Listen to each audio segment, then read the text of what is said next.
Hello, and welcome back for episode 7 of What's on Your Mind podcast. We have Tori again, as always, and we are welcoming Dr. Morag Yule from the Ontario Sex Therapy. Is it a clinic or center? Clinic. It's a private practice. Clinic. Okay. I just wanted to word it correctly. She is the founder and director, and she is an expert in sex therapy. So thank you so much for being here with us. We are so excited. Um, so just to kind of start us off, can you tell us how you got started in sex therapy? Like what drew you to this area? I'm excited to be here. Thank you so much for having me. I kind of became a sex therapist by accident. Like, truly, I was taking some courses in psychology. I actually wanted to be a medical doctor a long time ago. Really? Great. Applied to medical school, didn't get in the first time, and then decided to go back to university to kind of upgrade my courses. And then decided to take psychology courses because for some reason I thought it would be easy, which is yeah. And Yeah. so I ended up taking a human sexuality class as one of my Uh, electives. And I just remember sitting in that class. This is like 2005. And I was like, oh, this is really interesting. I did not realize that mhm. this is something that people could talk about or learn about or think about. Yeah.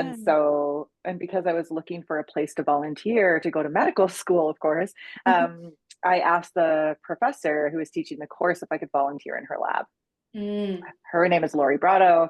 She's an incredible sex research and clinical psychologist. And so I ended up working in her sex research lab, and fell in love with sex research. So thought I wanted to be a sex researcher. Ended up getting into graduate school for clinical psychology, again, with the goal to be a sex researcher. But then kind of quickly realized that sex therapy was even better than sex research. And so here I am. Yeah. Yeah. That's That's a so really cool cool. story. Yeah. Okay. So, why do you think it's important for clinicians to understand sex and how we feel sexual, how we feel desire? Why do you feel like that's important? It's such a good question. I mean, I will say up front that like most clinicians do not get any training at all in sex therapy. And Yeah. that's true for medical doctors as well. It's true for most professions. Yeah. Um, we are just not taught anything about sex. And that was true for me as well, aside from like in the very specific trainings that I sought out myself.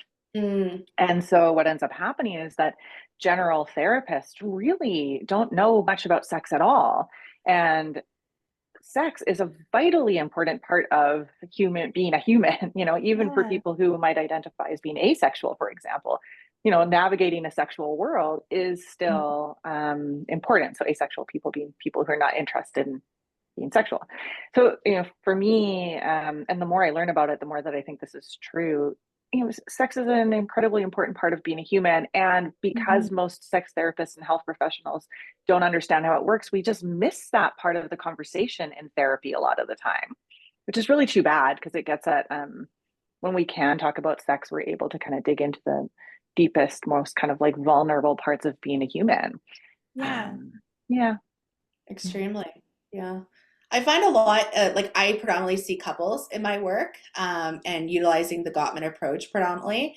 And sex is like an ever evolving like Mhm. topic that's coming up. And I find that it's so important as a clinician to have some, well, of course, knowledge, but also resources and strategies to help couples Yeah.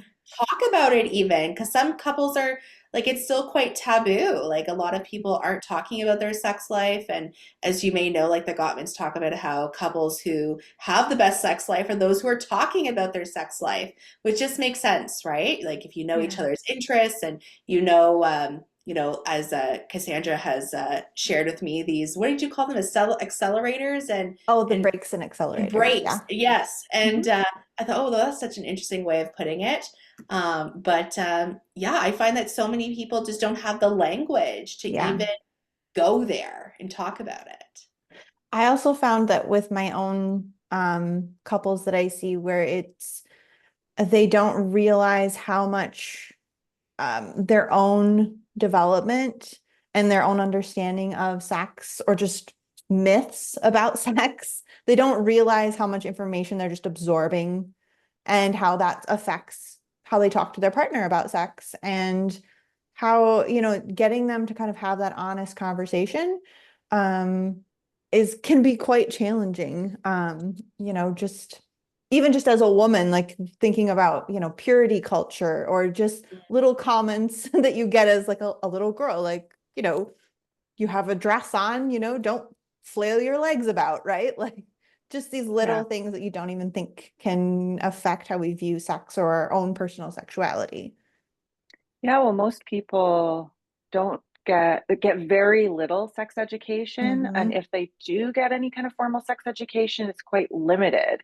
So, sex education in our school system in Canada, for example, I think this is true in the States and probably many other countries, it's very much about preventing something bad from happening, right? Yeah. Like preventing STIs, Yeah. preventing pregnancies that are unwanted.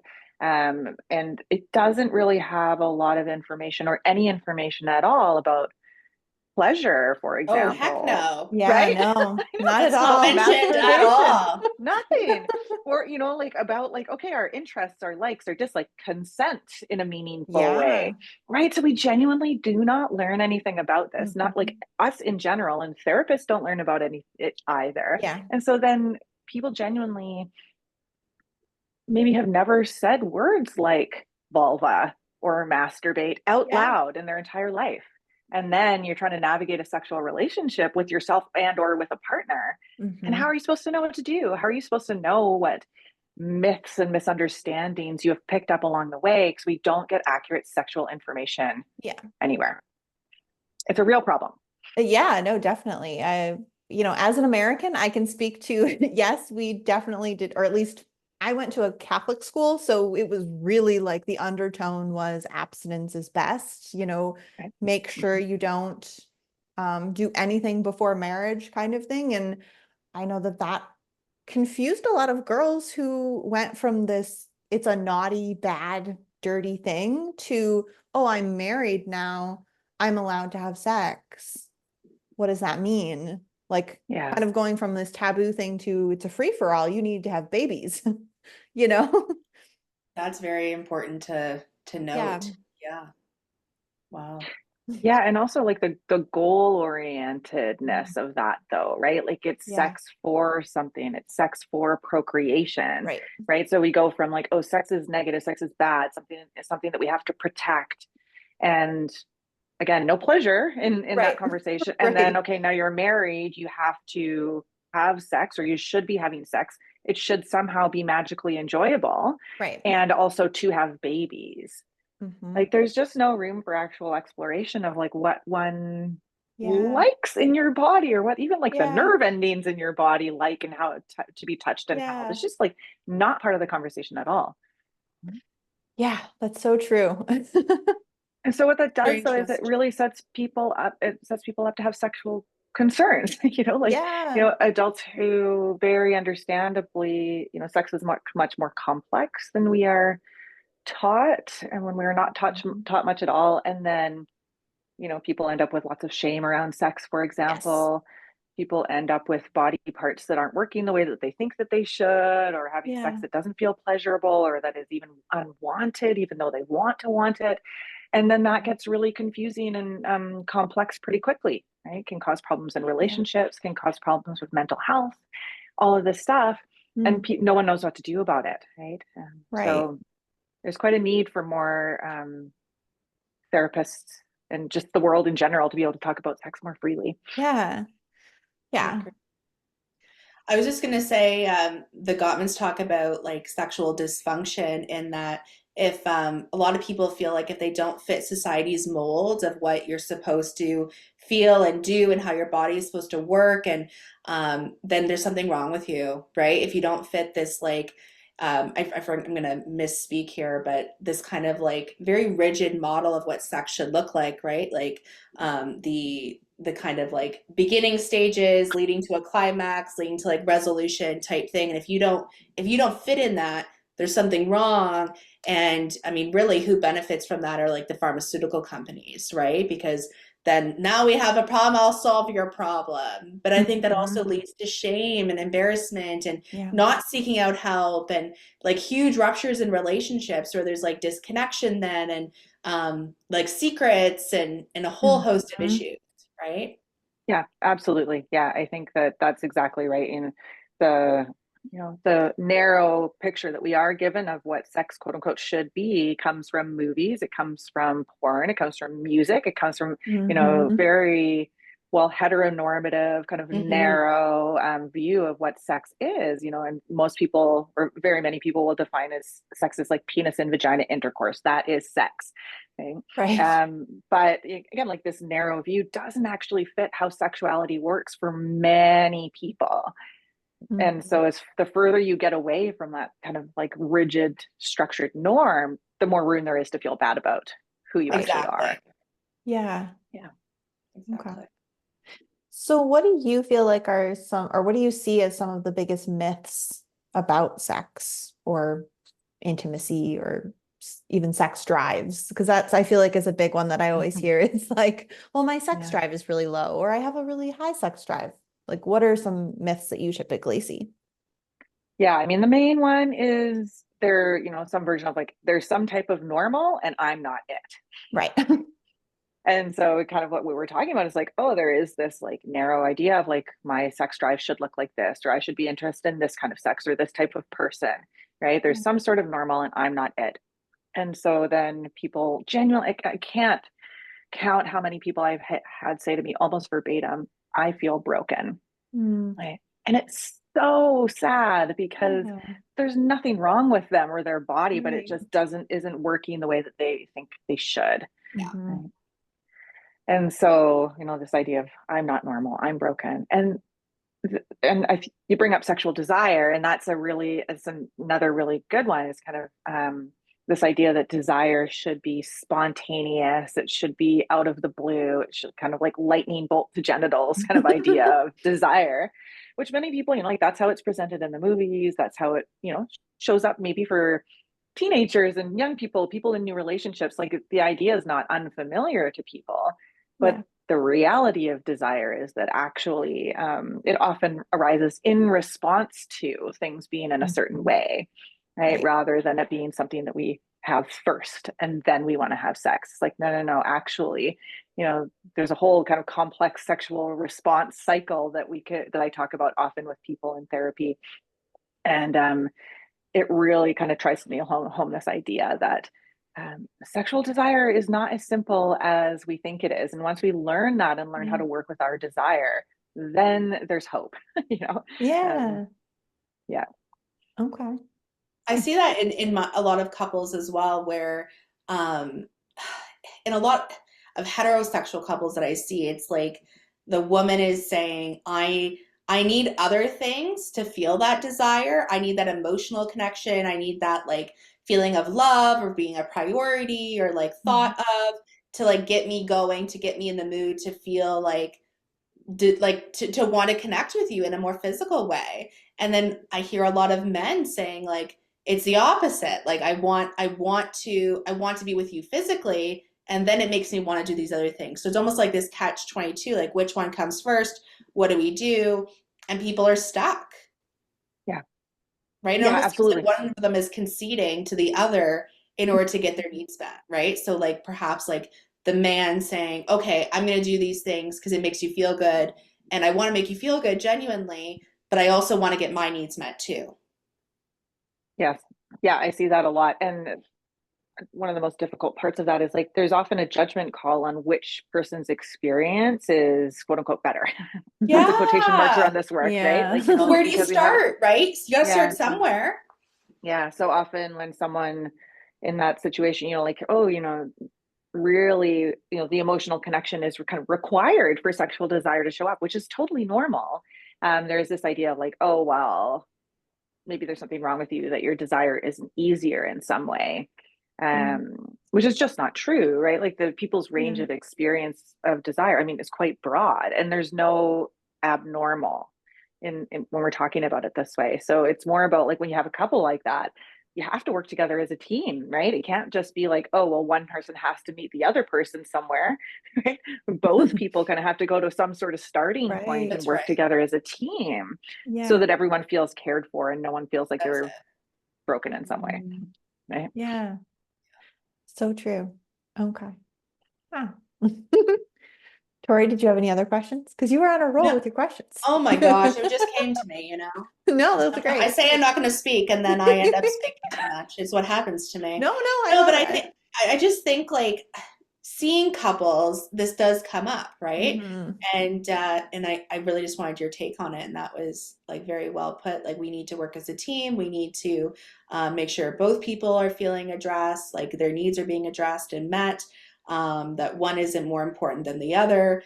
Um, and yeah, that there is no quote unquote normal, and it's okay to feel how you feel. And yeah, I think you were also pointing out that relationships change over time too, right? Like we're not young 20-year-olds all the time, and we grow up, and we have and marriages and relationships evolve and change. Like we end up having children, or we're just aging and our hormones change, or our bodies don't feel the same anymore. And how does that influence our sexuality, right? Or like our expression of our sexuality, and that it's okay that it looks different. It again doesn't mean that there's something wrong with us, but that it evolves. It's a fluid thing. And I think that's a lot. It's hard for people to grapple with, and almost like this sense of mourning or grief. Like, I wish I was like how I used to be, or Mhm. this was such a waste of time. I wish I had explored this earlier when like I had, I don't know, had these other desires, or my libido seemed higher, or I had less stress, or before I had babies, or that type of thing. So I think it's Yeah. very complex and finds its way into so many parts of relationships.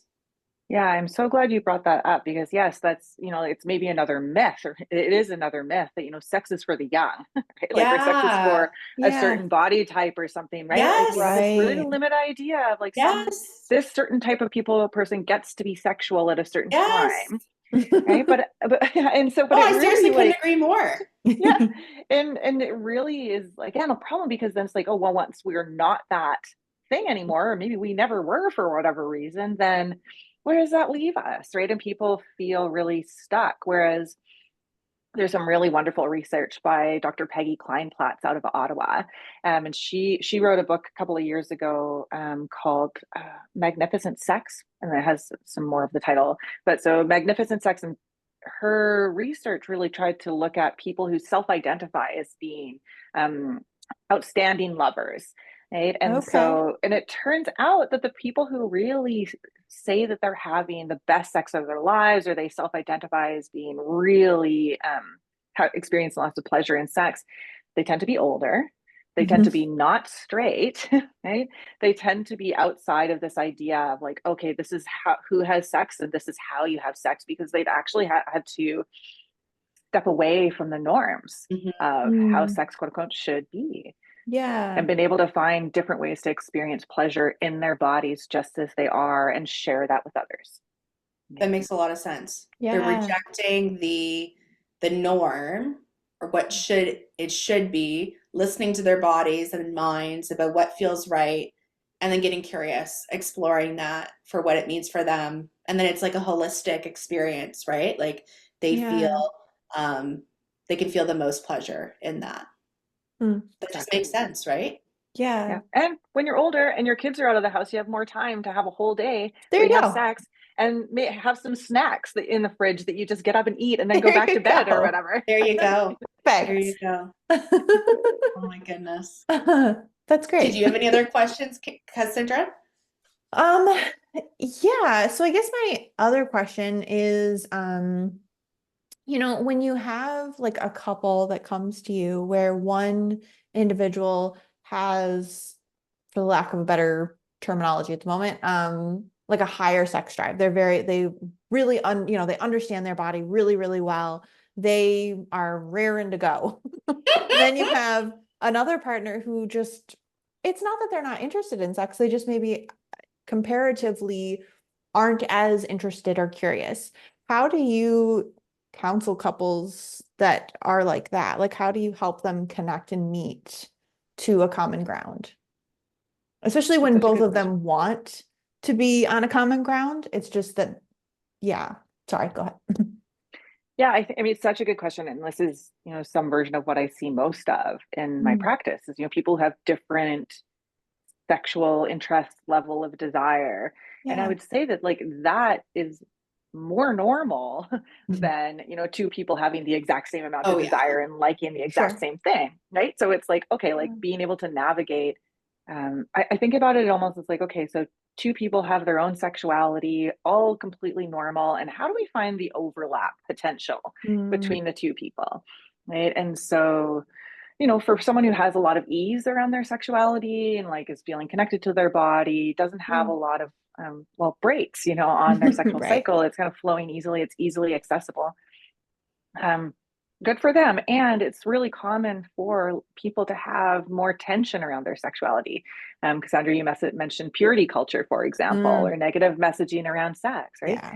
Maybe we didn't learn to feel okay in our bodies for whatever reason. Mm, Maybe we learned that sex is not is bad in some way, or we were told that masturbation is bad, so we never had the opportunity to explore our own body and find out what's pleasurable, right? yeah. So when those things show up, which they very often do, Mm, we just want to be able to kind of slowly explore what some of those breaks might be on the system and try and yeah. find things that are actual turn ons or create ease around sex. And Mm, the key to that work, though, is to try and step away from any sort of pressure or should, right? mhm. We don't want it to feel like, oh, you person who has a lower level of desire than your partner should feel higher desire or should be attracted to this thing or should like oral sex or whatever the thing is. Yeah. It's more about like, what do you, your body, your sexual self, your soul, what do you actually like though? And how do we Yeah. maximize that to maximize pleasure and then explore the overlap with your partner? Mhm. Yeah, that makes a lot of sense. I mean, I could see how that would be really helpful. Um, Yeah, and I do want to say before I can forget is that, you yeah. know, for the person who is higher desire, again, it's like, oh, you know, culturally there's a judgment call on, you know, whose is quote unquote Mhm. better, right? So we don't want to set it up so that's like, oh, the person with lower desire, so to speak, does all of this work to meet the higher desire Yeah. partner, right? It's also about like, how does a higher desire partner learn to navigate their own sexuality, even if it is Yeah. through a really healthy, curious solo sexual life? Yeah. Um, to, you know, be able to have a healthy sexual relationship with their partner, right? That's part of the Okay. work too. Yeah. Yeah. Thank you. That's great. Okay. Nice. Excellent. I think it just creates like a very safe environment for Hmm. both people, right? I think that's of the utmost importance that both people feel accepted and not judged and like free to be vulnerable and explore themselves with each other or Yeah. themselves, right? Right. Exactly. Exactly. I could Excellent. also see how if we're looking at it from a couple perspective, like if you have communication struggles, how that would trickle down into how you communicate about sex or what you enjoy about sex or don't enjoy about sex. So yeah, it's now the more we talk about it, the more I'm like, oh, why aren't we teaching therapists about this more? Because there is so much of an overlap. Absolutely. Yeah, for sure. And, you know, sometimes sex therapy looks very much like couples therapy in that we're teaching Sure. communication skills and not necessarily about sex, but, you know, like, yeah, you need to be able to communicate about vulnerable topics. You have to learn how Yeah. to argue well. You have to learn to assert your needs. You have to learn all of these Yeah. things so that you can apply it to sex because, yes, communication is one of the most important sexual tools that we have. Right? We need to Yeah. talk about it. Wonderful. This has been So so fun, so informative. I know this is great. What I just had one more question. What Sure. other, well, I guess it's still like a continuation. Are there any other like big myths that typically you see? Oh yeah, I mean things like, you know, that cisgender women should orgasm through penetrative sex. Is another one that I Mm, see a lot, kind of like whereas most women, cisgender women orgasm through clitoral stimulation, for example, right? Right. And so like these kinds of ones can really throw people off, right? Right. Just like kind of understanding of the physiology of well, sexual yeah. function. Yeah. Right. Because then people feel like, oh, I should be having an orgasm through penetration with my partner, and I don't. So what's wrong with me? Or maybe my partner's Mhm. doing something wrong. Or you know, like that kind of stuff. Yeah. Mhm. Okay. When do you find when you break it down to folks, like almost like educating, like a bit of psycho education there, um, well, like psychophysiological Right. education, right? Like, do you find that it resonates with a lot of folks? Like when you really tell them, like again, like you were saying, like nerve endings and various things, like why? Like there is nothing wrong with you. That makes perfect sense as to why that's not happening for you. Yeah, yeah. I mean, in some ways, it's like accounting. The biggest part of my job is like kind of the It blows psychoeducation their process. mind. They're like, Right. oh, I'm normal. Okay, you know, like, and sometimes, you know, Yeah. like that's really what people need to hear. And, you know, like what I would offer to all of your listeners, you know, you have some sort of sexual concern or thought about how your body parts look or whatever, you know, like almost guaranteed, like you're well within the range of quote unquote normal because most of us are. Just the range Yeah. of normal is so much broader than we're led to believe. Right. So yeah, that's a Yeah. lot of my work. Mhm. That's great. Okay. Yeah. Is there anything you like for therapists, young therapists that are wanting to learn more about sex therapy? Are there places that they can start or information they should start looking into or resources they can look into? Yeah, absolutely. You know, anything that you can like just start reading the books and watching the shows, you know, like there's more and more resources out there, Yeah. you know, and even kind of books that are designed for um, consumer books, right? Like, so there's really good books like Come As You Are, for example, or a new book called Desire by Jennifer Vensel and Lauren Fogel Mercy. There's lots of really good podcasts like Psychology and Sexuality that can be really helpful just to like know things about sex, right? And then you can Yeah. share that with your clients. Again, it's like this education piece. Can we Mhm. just kind of normalize? Yeah. Um, and if you're really interested in getting into sex therapy, there's some great organizations like STAR, Society for Sex Therapy and Research is a good one. And seeking out some sex therapy centers in your communities. Yeah. You know, we do some training at my clinic and, you know, a lot of clinics and some online things do little bits of sex therapy training, but kind of learning a bit about it and then leading in. Yeah. Okay. Awesome. Well put. Lovely. Okay. Well, did you, well, first of all, Tori, did you have anything No, else you wanted to ask? I'm done Okay. talking now. No, I just, as we said to Julie, our last guest, she did a great job sharing a whole world of things that Cassandra and I had no idea about. And while Cassandra's far more well versed on sex therapy than I am, like I've learned a great deal today from you. And so thank you Yeah. for taking time out of your day to meet with us. And Yeah. it Thank really you. certainly intrigues a little part of me that definitely wants to delve into it more. So Yeah. yeah, thank you for this. No, thank Yeah. you for having me. It was really fun. Yeah, I Yes. love to Thank you talk about so this stuff. So much. thank you for letting me. No, thank you. Thank Okay. you. Take care.